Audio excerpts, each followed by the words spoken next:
Assalamualaikum warahmatullahi wabarakatuh.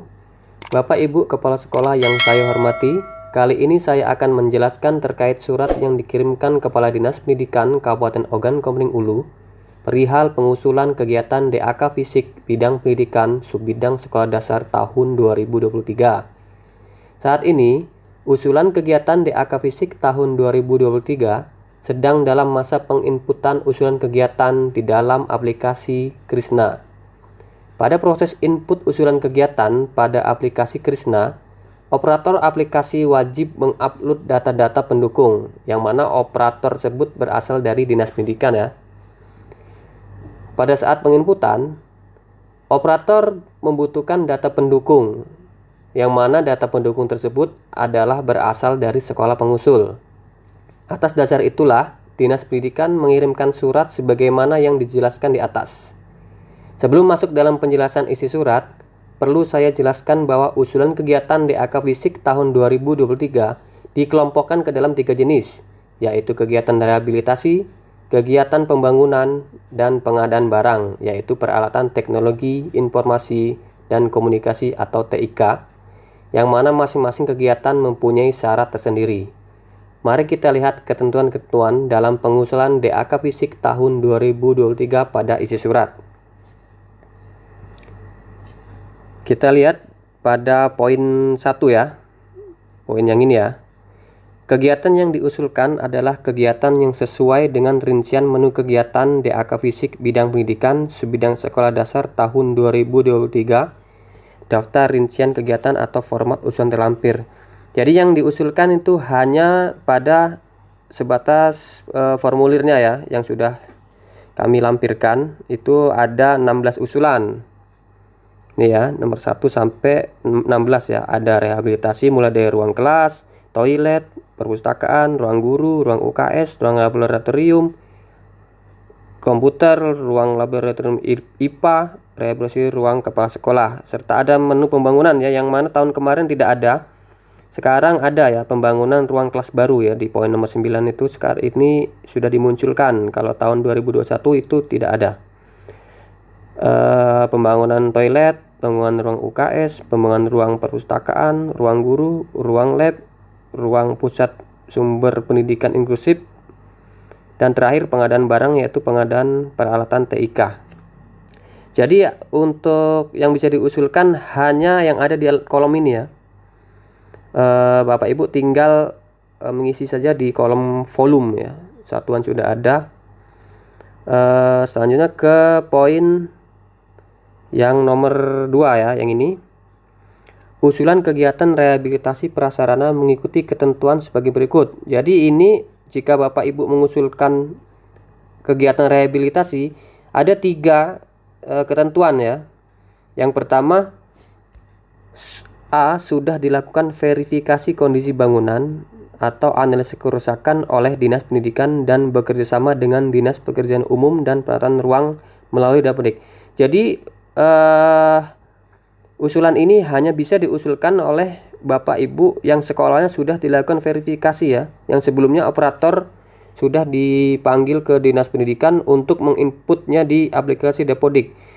Jadi bagi Bapak Ibu kepala sekolah yang merasa belum dilakukan survei dan operatornya belum mengupload form analisa kerusakan, itu tidak bisa mengusulkan ya, karena di dalam aplikasi itu pasti tidak akan muncul, karena aplikasi Krisna itu terkoneksi kepada Dapodik ya. Syarat yang B ya untuk mengusulkan kegiatan rehabilitasi adalah mengumpulkan form analisa kerusakan dalam bentuk hard copy dan soft copy. Dokumen dalam format PDF dibuat dalam satu file dengan ukuran maksimal 10 MB. Nah, jika Bapak Ibu sudah disurvei, itu di operator sudah memegang form analisa yang sebelumnya sudah di-scan dan sudah di-upload di Dapodik ya.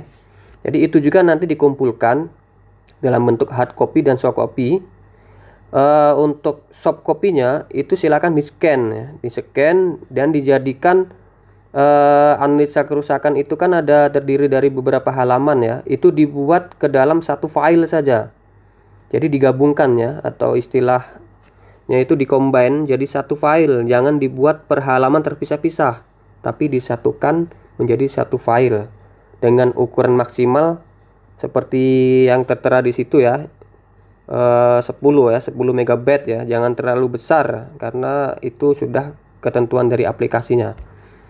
Dan yang C adalah mengumpulkan foto kondisi prasarana bangunan dengan menggunakan geotagging atau tag lokasi. Foto dibuat dalam format JPEG dan PDF. Dalam format PDF, seluruh foto dibuat dalam satu file dengan ukuran maksimal 10 MB. Jadi foto kondisi prasarana kerusakan bangunan itu menggunakan fitur geotagging ya.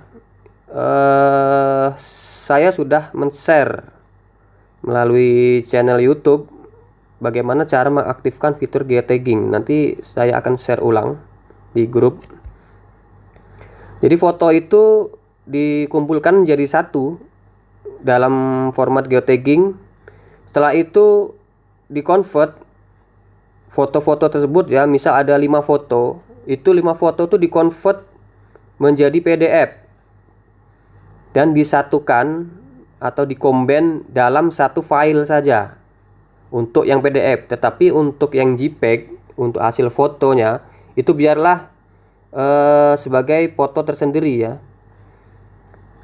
Tapi kalau untuk yang PDF itu dijadikan satu file. Nah, misal Bapak Ibu terserah mau menggunakan aplikasi apa, ataukah foto tadi dimasukkan ke dalam Microsoft Word dulu, habis itu dikonversi menjadi PDF, atau langsung dikonversi dengan aplikasi lain misal Cam Scanner ya menjadi PDF. Itu untuk pengusulan menu rehabilitasi ya.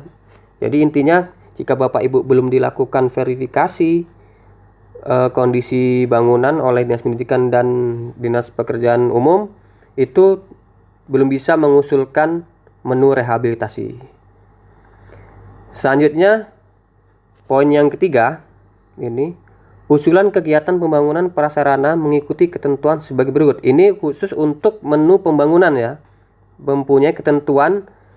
Pertama adalah A, memiliki ketersediaan lahan yang cukup dan tidak bersengketa. Artinya Bapak Ibu itu ada surat ya yang menjelaskan bahwa tanah itu tidak sengketa.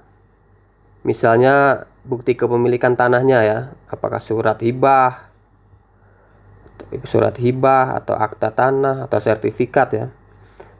Yang B, mengumpulkan surat bukti kepemilikan tanah, surat hibah, akta tanah, sertifikat hak milik dalam bentuk hard copy dan soft copy. Dokumen dalam format PDF dibuat dalam satu file dengan ukuran maksimal 10 MB.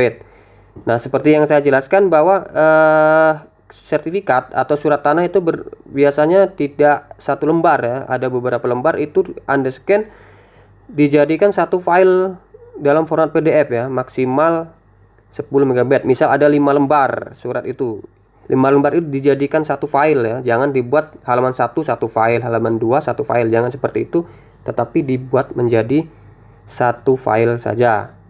Dan C, mengumpulkan foto ketersediaan lahan dengan menggunakan geotagging. Foto dibuat dalam format JPEG dan PDF. Dalam format PDF, seluruh foto dibuat dalam satu file dengan ukuran maksimal 10 MB.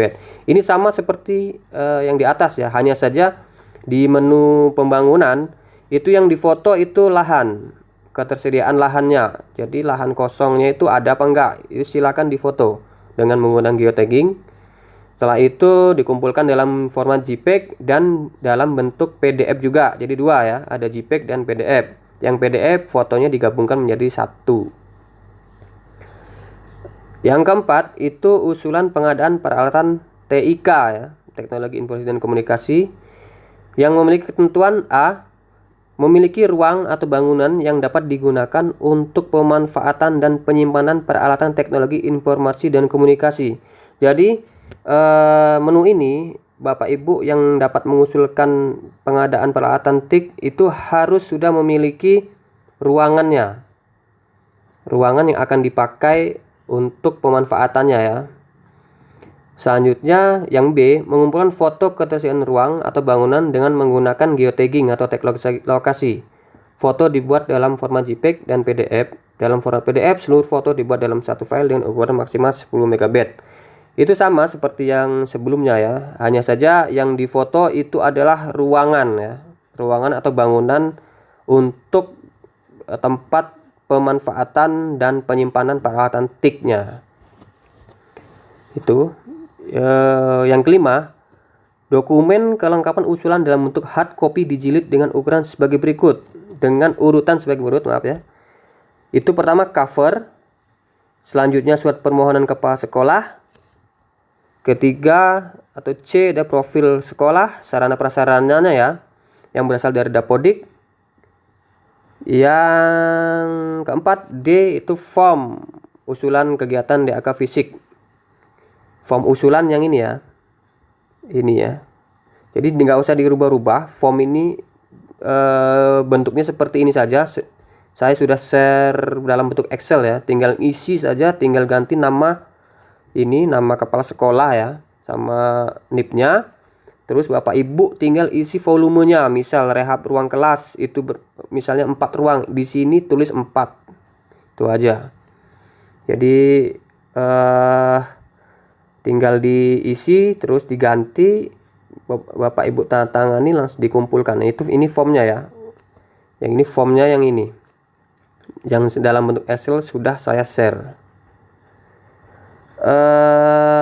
Selanjutnya denah. Yang E ya, denah sekolah yang dilengkapi dengan dimensi atau ukuran. Jadi ada denah ya. Denah itu bukan denah kosong saja, tapi ada keterangannya, ruang kelasnya, terus ukurannya, tanahnya, misal ada pagar digambar juga pagarnya.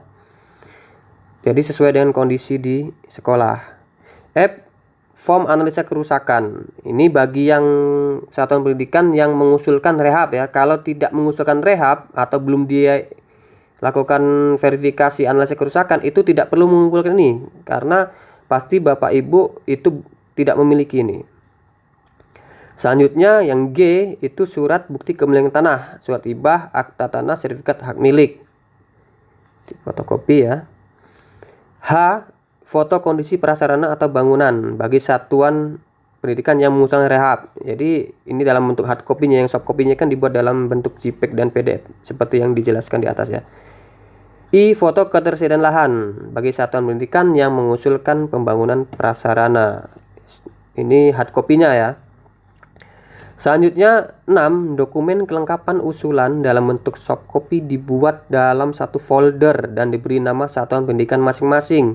Jadi soft copy-nya itu dibuat satu folder ya. Nama file atau folder itu nama satuan pendidikannya ya, misal SD1, tulis di situ nama filenya SDN1OKU. Jadi agar operator aplikasi Krisna bisa lebih mudah ya dalam mengupload atau menemukan dokumennya. Selanjutnya poin yang ketujuh, satuan pendidikan dapat mengusulkan lebih dari satu menu kegiatan sesuai dengan kebutuhan dan kondisi sarana prasarana sekolah. Jadi tidak perlu ya, misalnya hanya rehab dibuat satu usulan tersendiri, misal mengusulkan pembangunan dibuat satu usulan pembangunan sendiri. Tidak perlu seperti itu. Bapak Ibu usulkan saja semuanya yang dibutuhkan ya, tapi sesuai dengan kondisi. Jadi seperti yang saya jelaskan tadi, tinggal tulis di sini mana-mana yang Bapak Ibu usulkan volumenya, biar nanti direkap oleh operator dan diinput di aplikasi Krisna. Terakhir 8, usulan disampaikan melalui bidang pendidikan sekolah dasar paling lambat hari Jumat tanggal 24 Juni 2022. Dan untuk informasi dapat menghubungi saudari Aulia Rahman, nomor telepon ada di situ, dan saudara Yusuf Firdaus. Demikian ya, saya rasa sudah cukup jelas mengenai bagaimana tata cara pengusulannya. Jika ada yang kurang jelas, itu bisa ditanyakan melalui kontak person yang tertera di poin nomor 8 ini. Baik, Bapak Ibu Kepala Sekolah, cukup saya jelaskan sampai di sini saja. Terima kasih atas perhatiannya. Saya ucapkan assalamualaikum warahmatullahi wabarakatuh.